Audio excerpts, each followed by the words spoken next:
औज़ुबिल्लाहिमिनश्शैतानिर्रजीम बिस्मिल्लाहिर्रहमानिर्रहीम। हम्द है उस अल्लाह की जिसकी मदद तक बोलने वालों की रसाई नहीं। न कोशिश करने वाले उसका हक अदा कर सकते हैं, न बुलंद परवाज हिम्मतें उसे पा सकती हैं और नाक़्लो फ़हम की गहराइयाँ उसके तह तक पहुँच सकती हैं। बाद अज़ हम्द खुदा तमाम दुरूद व सलाम अज़मत मोहम्मद व आले मोहम्मद पर। अल्लाहुम्मा सल्लि अला मुहम्मद व आले मुहम्मद। अस्सलामु अलैकुम नाज़रीन, प्रोग्राम हुसैनी किड्स माह रमज़ान स्पेशल में मैं हूँ आपकी मेज़बान सैयदा उम्मे अबीहा। आज शब ज़रबत इमाम अली अलैहिस्सलाम है, यानी आज की शब इमाम को ज़रबत लगी थी। इमाम इतनी अजीम हस्ती हैं कि जब मस्जिद में जाते हैं तो लोग अपने कातिलों से बचते हैं, लेकिन इमाम ने अपने कातिल को उठाया है और कहा कि अल्लाह के घर पे औंधा नहीं सोया जाता, उठ और नमाज अदा कर। यानी इमाम अली खुद उसको उठा रहे हैं, खुद अपने ही कातिल को शरबत पिला रहे हैं। ये इमाम की इतनी बड़ी बात है कि इमाम अपने ही कातिल के साथ इतनी रहमदिली के साथ पेश आ रहे हैं। हम दुनिया में अगर किसी इंसान से नाराज़ हो जाते हैं तो उससे दुश्मनी पाल लेते हैं, लेकिन हमने अहले बैत के घराने से सीखा है कि अगर दुश्मन भी मेहमान बनकर आए तो उसका एहतराम किया जाता है। जब अहले बैत के घर में कातिल अली अकबर आया था तो मौला सज्जाद ने कहा था आज इसे कुछ नहीं कहा जाएगा, आज इसके लिए अमान है। क्यों? क्योंकि ये हमारा मेहमान बन के आया है। यह है मेहमान की मंजिलत। जी नाज़रीन, आइए चलते हैं सेट की तरफ और बच्चियों से पूछते हैं कि क्या वो तैयार हैं प्रोग्राम के लिए। अस्सलाम वालेकुम बच्चियों। वालेकुम अस्सलाम। कैसी तबीयत है आप सबकी? अल्हम्दुलिल्लाह। जी, आज हमारे साथ कौन कौन है? Participant A Iman Fatima. Iman Fatima, participant B Wajiha Fatima. Wajiha Fatima, participant C Ishna. Ishna. ये तीनों बच्चियां नाज़रीन आज हमारे साथ हैं और आज हम कोशिश करेंगे कि मुख्तलिफ सवालात और जवाबात के हवाले से गुफ्तगू करें। आज हमारा पहला क्वार्टर फाइनल है, तो जी बच्चियों तैयारी है आप सबकी? जी जी शुरू करें। जी सबसे पहला सवाल यह है कि मफातिउल जिनान के क्या मानी हैं? जी पार्टिसिपेंट बी जन्नत की चाबी। जन्नत की चाबियां। आपका जवाब बिल्कुल दुरुस्त है। मैं सवाल मुकम्मल कर लूं, उसके बाद हैंड रेस करना है। अगला सवाल है कौन सा सब्र इस्लाम में हराम है? पार्टिसिपेंट ए जुल्म और ज्यादती के खिलाफ। जुल्म और ज्यादती के खिलाफ सब्र। बिल्कुल, आपका जवाब बिल्कुल सही है। यानी वैसे तो देखिए हमें इस्लाम में हर तरह से सब्र की ताकीद की गई है ना, कहा गया सब्र करो, जितनी मुसीबतें आए सब्र करो। ठीक है, अगर हम करबला में देखें तो सब्र की कोई मिसाल ही नहीं मिलती। मतलब इतना ज्यादा सब्र कौन इंसान कर सकता है? अगर कोई इंसान देख रहा है इतनी मुसीबतें हैं, इतने मजालिम हैं, 71 लाशें मौला हुसैन ने उठाए हैं, ठीक है, उसके बावजूद भी परवरदिगार आलम की बारगाह में सजदा रेज़ हैं, उसका शुक्र अदा करें। यानी हर तरह से हमें सब्र बताया गया। लेकिन जब भी जहां भी जुल्म और ज्यादती हो रही हो वहां हमें सब्र नहीं करना बल्कि डट कर मुकाबला करना है। ठीक है बच्चों। जी अगला सवाल है हाथी को अरबी में क्या कहते हैं? Participant B feel. फील। आपका जवाब बिल्कुल दुरुस्त है। अगला सवाल है इमाम हुसैन ने कितने हज पैदल किए? पार्टिसिपेंट सी 25 हज। 25 हज। आपका जवाब बिल्कुल सही है। अगला सवाल है लफ्ज इस्तिखारा के क्या मानी है? पार्टिसिपेंट ए खुदा की राह की तरफ जाना, खुदा को जाना। जी पार्टिसिपेंट बी आपने हैंड रेज किया था, आप जवाब दें इसका। हम खुदा की तरफ से खैर चाहना। बिल्कुल, आपका जवाब बिल्कुल सही है। पार्टिसिपेंट ए ने गलत जवाब दिया, लेकिन इस लेवल में बच्चों किसी का भी -5 नहीं होगा। लेकिन पार्टिसिपेंट बी ने बिल्कुल सही जवाब दिया है कि खुदा से खैर तलब करना, खैर चाहना। ठीक है ना, क्योंकि खुदा की ज़ात तो हमारे लिए खैर ही खैर है, हमारे लिए रहमत ही रहमत है, बरकत ही बरकत है। लेकिन हम जब दुनियावी मसाइल में घिर जाते हैं और परेशान हो जाते हैं तो कहते हैं जब बिल्कुल आखिरी मरहले पे पहुंच जाओ और जब तुम्हें कुछ भी समझ में ना आए तो इस्तिखारा करो। ठीक है, यानी खुदा से खैर चाहो, उससे खैर तलब करो और कहो कि बारे इलाहा जो मेरे लिए बेहतर है आप वही कर दें। ठीक है बच्चों। अगला सवाल है कि मेरी उम्मत के उलमा का इल्मी इख्तलाफ रहमत है, ये कौल किससे मंसूब है? पार्टिसिपेंट सी हज़रत मोहम्मद सल्लल्लाहु। बिल्कुल, आपका जवाब बिल्कुल सही है कि रसूल खुदा ने फरमाया इल्मी इख्तलाफ एक बेहतर इख्तलाफ है। ठीक है, यानी उलमा के दरमियान इल्मी इख्तलाफ होना, और वो किस लिए होता है? क्योंकि हर कोई तालीम हासिल कर रहा होता है। ठीक है, मरहला दर मरहला मरहला दर मरहला तहकीक कर रहा होता है, तो वो आपस में इख्तलाफ कर लेते हैं क्योंकि किसी ने कुछ किताबें पढ़ी होती हैं, किसी ने कुछ, और जिसको जो ज़्यादा मुस्तनद लगता है वो उसको कबूल करता है। तो रसूल खुदा कहते हैं मेरी उम्मत के उलमा के अंदर इल्मी इख्तलाफ बाइसे रहमत है। ठीक है बच्चों।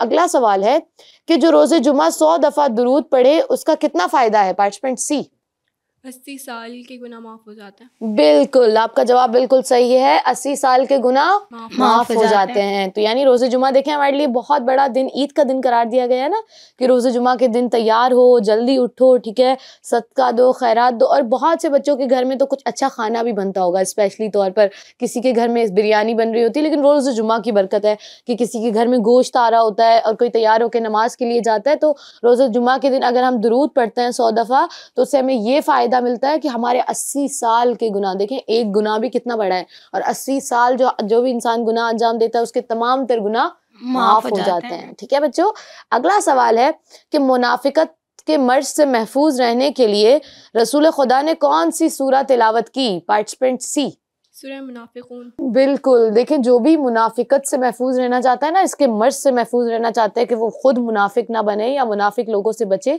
तो उसे कोशिश करनी चाहिए कि वो सूरह मुनाफिकून पढ़े। क्योंकि मुनाफिकत तो एक बहुत बुरी चीज़ है ना, कि हम एक इंसान के सामने एक चीज़ दिखाई दे रहे होते हैं, दूसरे इंसान के सामने दूसरी चीज़ दिखाई दे रहे होते हैं, यानी हमारा जाहिर कुछ है और हमारा बातिन कुछ और है। तो हमें ऐसा बिल्कुल भी नहीं होना, बल्कि जैसा हमारा दिल है, जैसा हमारा वजूद है, वैसा ही हमारा जाहिर होना चाहिए। अगर हम ये दावा करते हैं कि हम अहले बैत से मोहब्बत रखते हैं, हम खुदा से इश्क रखते हैं और हम हर चीज़ का दावा कर रहे हैं, तो हमें कोशिश करनी चाहिए कि हमारा जाहिर बिल्कुल वैसा हो जैसा हमारा बातिन है। ठीक है बच्चियों, अगला सवाल है, कौल मासूम के मुताबिक शियान अली को खुदा ने किस चीज़ से खल्क किया है? पार्टिसिपेंट ए, मैं मासूमीन की बची हुई मिट्टी से। बिल्कुल, आपका जवाब बिल्कुल सही है। अब आखिरी सवाल यह है कि इस्लाम की पहली दावत जिसमें रसूल ने इमाम अली के वसी होने का ऐलान किया? दावत ज़ुल अशीरा। बिल्कुल, आपका जवाब बिल्कुल सही है। दावत ज़ुल अशीरा इस्लाम की पहली दावत थी, ठीक है बच्चों, कि जब रसूल खुदा ने सबको अपनी जानिब बुलाया था और उनको इस्लाम की तबलीग की थी, तो उसमें मौला अली ने उसमें इस्लाम कबूल किया था, ठीक है, सबसे पहले, और उसके बाद उन्होंने रसूल ने उनके वसी होने का भी ऐलान किया था। ठीक है बच्चियों, इसी के साथ हमारा ये लेवल तो अपने अख्ताम को पहुंचा, लेकिन अभी 2 और लेवल्स बाकी हैं। तो आइए चलते हैं नाज़रीन अपने अगले लेवल की तरफ। जी नाज़रीन, अब हम मौजूद हैं अपने लेवल बी में, हमारा क्वार्टर फाइनल, जो कि सबसे पहला हमारा राउंड है ये, और हमारे पहले राउंड का दूसरा लेवल है। लेवल बी में आप सब जानते हैं कि जो भी बच्ची गलत जवाब देती है उसके -5 हो जाते हैं। बच्चों आप सब तवज्जो से सुन रहे हैं, -5 हो जाएंगे, और जो भी उसका दुरुस्त जवाब देगी उसके बाद उसको +5 पॉइंट्स मिल जाएंगे। ठीक है जी, तो अब सबसे पहला सवाल यह है कि कुरान मजीद के मुताबिक एक नेकी कम अज कम 10 नेकियों के बराबर है, ट्रू या फॉल्स? कुरान मजीद के मुताबिक एक नेकी कम अज कम 10 नेकियों के बराबर है, ट्रू या फॉल्स? ट्रू। ट्रू, आपका जवाब बिल्कुल सही है। कुरान मजीद ने कहा है कि एक नेकी, अगर कोई हम एक नेकी अंजाम देते हैं तो कम अज कम हमें 10 नेकियों का सवाब मिलता है। अगला सवाल है कि रिवायत के मुताबिक आखिरी ज़माने में सबसे बड़ा फितना दज्जाल को करार दिया गया है। पार्टिसिपेंट ए, ट्रू। ट्रू, आपका जवाब बिल्कुल सही है कि आखिरी ज़माने में जो सबसे बड़ा फितना है, यानी जो सबसे बड़ी बुरी चीज़ है, बेकार चीज़ है, गंदी चीज़ है, कि जो हमें खुदा से दूर करती है, जैसे अभी तो शैतान है ना, तो इसी तरह आखिरी ज़माने में सबसे जो बड़ा फितना है वो किसको करार दिया गया बच्चों? दज्जाल। दज्जाल को। अगला सवाल है कि अगर कोई औरत मुज्तहिद हो जाए तो उसकी तकलीद जायज़ है, ट्रू या false? Participant B, false. False, आपका जवाब बिल्कुल सही है। मुज्तहिद सिर्फ एक मर्द हो सकता है, ठीक है, चाहे एक औरत कितना भी इल्म हासिल कर ले, लेकिन उसकी तकलीद हम नहीं कर सकते। अगला सवाल है कि गैर मुस्लिम अगर रोजा रख ले तो उसका रोजा सही है? Participant B, true. ट्रू, आप दोबारा से सोच लें। जी पार्टिसिपेंट ए, आप क्या कहती हैं? फॉल्स। फॉल्स। अच्छा, पार्टिसिपेंट बी के -5 हो चुके हैं और पार्टिसिपेंट ए को +5 मिल चुके हैं कि अगर भी कोई भी गैर मुस्लिम रोजा रखेगा, क्योंकि उसने तो कलमा नहीं पढ़ा हुआ, और जब तक कोई इंसान कलमा नहीं पढ़ता तब तक वो पाकीज़ा शुमार नहीं होता है। ठीक है, गैर मुस्लिम पाक नहीं होता, उसका कोई भी अमल कबूल नहीं होता। मुसलमान हम किस तरह होते हैं? कलमा पढ़ते हैं ना, लेकिन ये नहीं है कि सिर्फ जुबानी इकरार करें। ठीक है बच्चों, उसको हम दिल से कबूल करें, ना कि किसी की ज़बरदस्ती में, ना कि किसी चीज़ की लालच में, बल्कि इस्लाम को दिल से कबूल करें। उसके बाद फिर हम जो भी अमल अंजाम देंगे वो खुदा ही जानता है कि कबूल है या नहीं है। ठीक है, अगला सवाल है, जिस शख्स की आमदनी में हराम की मिलावट हो उसकी दुआ कबूल नहीं होती। पार्टिसिपेंट ए, ट्रू। ट्रू, पार्टिसिपेंट बी, आप क्या कहती हैं? फॉल्स। बिल्कुल, आपका जवाब बिल्कुल सही है कि जो भी शख्स, ठीक है, जिसकी भी आमदनी में हराम शामिल हो जाए, ठीक है, अगर वो हराम तरीकों से कमाए तो उसकी दुआ कबूल नहीं होती। अगला सवाल है, ईद उल फित्र और कुर्बान के दिन रोजा रखना जायज है? पार्टिसिपेंट सी, ट्रू या फॉल्स? फॉल्स। फॉल्स। आपका जवाब बिल्कुल सही है। ईद उल फित्र और ईद कुर्बान के दिन रोजा रखना हराम करार दिया गया है। ठीक है बच्चों, अगला सवाल है गरीबों पर खुम्स वाजिब नहीं होता।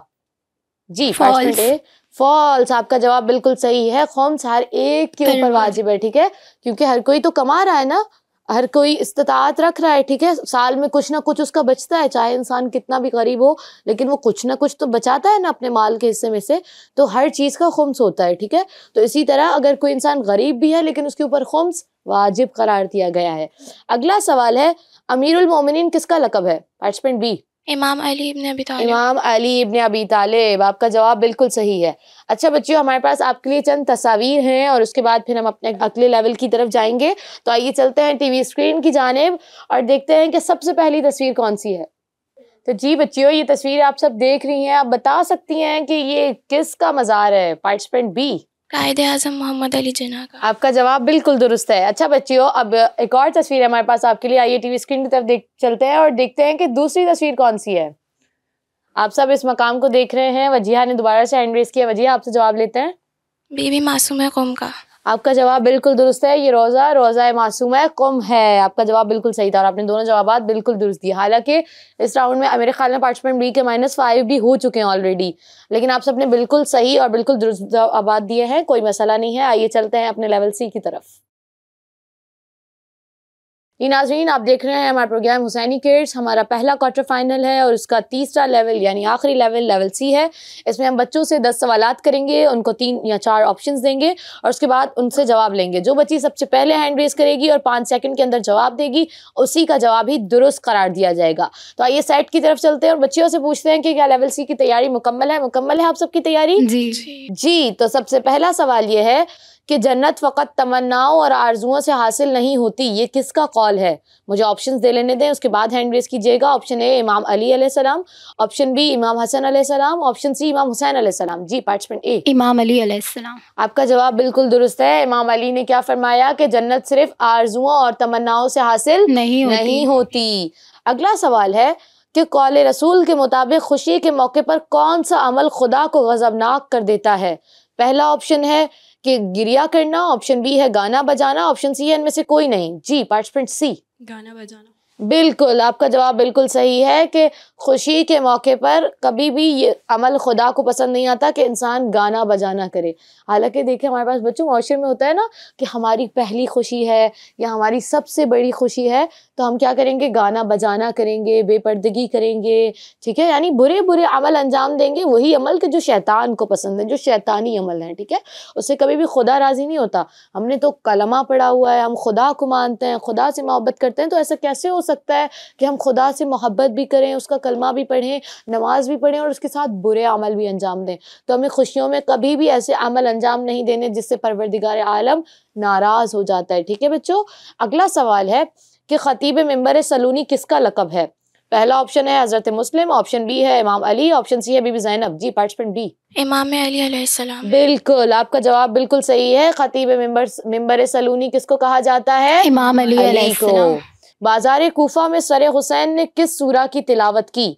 ऑप्शन ए है सूरह कदर, ऑप्शन बी है सूरह यासीन, ऑप्शन सी है सूरह कहफ। जी, पार्टिसिपेंट बी, सूरह कहफ। बिल्कुल, आपका जवाब बिल्कुल सही है। अगला सवाल है कि हजरत सुलेमान फारसी ईरान के किस शहर में पैदा हुए? Option A Mashhad, option B Kerman, option C Isfahan. जी, पार्टिसिपेंट ए, इस्फहान।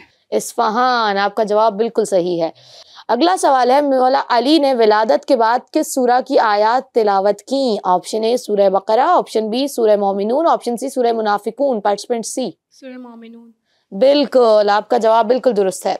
अगला सवाल है कि मक्का किस हिजरी में फतह हुआ? ऑप्शन ए 3 हिजरी, ऑप्शन बी 7 हिजरी, ऑप्शन सी है 8 हिजरी। पार्टिसिपेंट ए, 8 हिजरी। 8 हिजरी, आपको लगता है आपका जवाब दुरुस्त है? जी। पार्टिसिपेंट भी, आप क्या कहती हैं, इनका जवाब दुरुस्त मान लिया जाए? जी, 8 हिजरी। पार्टिसिपेंट सी, जी, आपका जवाब बिल्कुल सही है। 8 हिजरी में ही मक्का फतह हुआ था। अगला सवाल है कि खाना काबा में किसकी विलादत हुई? ऑप्शन ए हजरत मोहम्मद सल्लल्लाहु अलैहि वसल्लम, ऑप्शन बी इमाम अली अलैहिस्सलाम, ऑप्शन सी हजरत इब्राहिम। जी, पार्टिसिपेंट सी, इमाम अली। बिल्कुल, आपका जवाब बिल्कुल सही है। अगला सवाल है कि हज़रत ईसा किस मकाम पर इमाम ज़माना के पीछे नमाज पढ़ेंगे? ऑप्शन ए है खाना काबा मक्का, ऑप्शन बी है अल-कुद्स फ़लस्तीन, ऑप्शन सी मस्जिद नबवी मदीना। जी, पार्टिसिपेंट बी। अल-कुद्स फ़लस्तीन। बिल्कुल, आपका जवाब बिल्कुल दुरुस्त है। अच्छा बच्चियों, इस लेवल का सबसे आखिरी सवाल है, लेकिन उस आखिरी सवाल से पहले हमारे हर प्रोग्राम की तरह मैं आपसे रिव्यूज़ लूँगी कि पिछले प्रोग्राम की निस्बत इस प्रोग्राम से आपने खुसूसी तौर पर क्या सीखा है? हमने बहुत से इस्लामिक डेट्स और हमारे आइमा मासूमीन के बारे में बिल्कुल। बहुत बारे में सीखा, इनके बारे में। और बेहतरीन, बहुत अच्छी चीज़ है और हमारा मकसद भी यही है। अच्छा बच्चियों, अब आखिरी सवाल ये है कि इमाम रज़ा ने किस चीज़ को रिज़्क़ की चाबी करार दिया? ऑप्शन ए ज़कात देने को, ऑप्शन बी है राह खुदा में खर्च करने को, ऑप्शन सी खुम्स निकालने को। जी, पार्टिसिपेंट ए। खुम्स निकालने को। बिल्कुल, आपका जवाब बिल्कुल सही है। इमाम ने किस चीज़ को रिज़्क़ की चाबी करार दिया है बच्चों? खुम्स निकालने को। खुम्स निकालने को। और खुम्स हमारे ऊपर वाजिब है ना, जैसे हमने लेवल बी में सवाल किया था कि क्या गरीब के ऊपर खुम्स नहीं होता, बल्कि खुम्स हर एक के ऊपर वाजिब है, ठीक है। उसकी जो भी सेविंग्स हैं उसने एक हिस्सा सहमे सादात को देना है, ठीक है बच्चों, और एक हिस्सा सहमे इमाम में देना है, ठीक है बच्चियों। तो साल की एक मुकर्ररा तारीख पर जो भी इंसान कमाता है ना, मतलब जो भी कोई जॉब कर रहा होता है, तो उसके ऊपर खुम्स वाजिब होता है, ठीक है। तो इसी के साथ हमारा ये लेवल तो अपने इख्तिताम को पहुंचा है। आइए चलते हैं एक मुख्तसर सी ब्रेक की तरफ। तो जी नाज़रीन, हम ब्रेक से वापस आ चुके हैं और आज के हमारे इस प्रोग्राम में कोई 2 बच्चियां हैं जो सेमीफाइनल के लिए क्वालिफाई करेंगी। तो जी बच्चियों, क्या लगता है आपको कौन क्वालिफाई कर रहा है हमारे सेमीफाइनल के लिए? अशना। अशना, आप क्या कहती हैं? वजीहा। वजीहा, आप कोई कमेंट देना चाहेंगी? ए। ए, अच्छा। तो ये इनमें से कोई 2 बच्चियां ही हमारे सेमीफाइनल का हिस्सा बनेंगी। तो मैं आपको ज़्यादा इंतज़ार नहीं करवाऊंगी, बल्कि उस बच्ची का नाम लूंगी कि जो हमारे साथ क्वालिफाई नहीं कर रही। उसके अलावा बाकी 2 बच्चियां हमारे साथ अगले राउंड के लिए क्वालिफाई कर रही हैं। तो जिस बच्ची ने क्वालिफाई नहीं किया उनका नाम है वजीहा। वजीहा, आपके लिए बहुत सारी दुआएं हैं। 1 नंबर के डिफरेंस के साथ आपका जो -5 हुआ था उस वजह से आपने क्वालिफाई नहीं किया, लेकिन बहुत सारी दुआएं हैं आपके साथ। आपने बहुत अच्छे तरीके से पार्टिसिपेट किया। पार्टिसिपेंट ए है ईमान और पार्टिसिपेंट सी है अशना। इन दोनों बच्चियों ने सेमीफाइनल के लिए क्वालिफाई किया है। आपको बहुत बहुत मुबारक हो और इंशाल्लाह आप सबसे मुलाकात होगी अगले लेवल में। तब तक के लिए दीजिए मुझे इजाज़त। वस्सलाम, खुदा हाफिज़।